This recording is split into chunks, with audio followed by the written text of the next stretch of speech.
The ease of dehydration of the following alcohols. They asked about the ease of dehydration the following compounds. If you see the first compound, the first alcohol is allyl alcohol.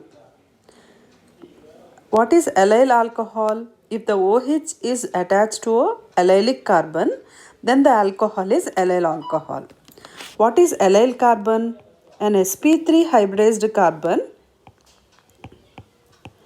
bonded to an sp2 hybridized carbon is allylic carbon. I am repeating again. An sp3 hybridized carbon atom bonded to sp2 hybridized carbon atom is allylic carbon. So the first alcohol is allyl alcohol. Now let us see third compound. In third compound also, this is sp3 hybridized carbon atom bonded to sp2. So this alcohol is also allyl alcohol. Second alcohol is vinyl, and the fourth one is secondary alcohol. Because the OH is bonded to a secondary carbon, this is secondary alcohol. The OH is bonded to an allylic carbon, this is allylic alcohol. The OH is bonded to a vinylic carbon, so it is vinyl alcohol, and then this is allyl alcohol. If you see the ease of dehydration, the rate of dehydration depends on the stability of the carbocation formed.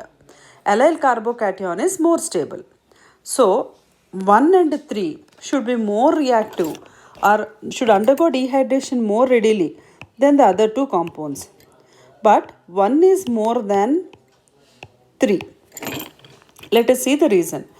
In 1, OH leaves and it forms allylic carbon atom. The other leaving group is H. Bond between carbon and H will be weaker compared to the bond between carbon and deuterium. So first alcohol undergoes dehydration more readily than third. Coming to second and fourth. Fourth alcohol is secondary alcohol. Second alcohol is vinyl alcohol. Secondary carbocation is more stable than vinyl carbocation. So the order will be 1 is more than 3, more than 4, more than 2. What is that order? 1 is more than 3, more than 4, more than 2. That is the answer. So your answer should be A.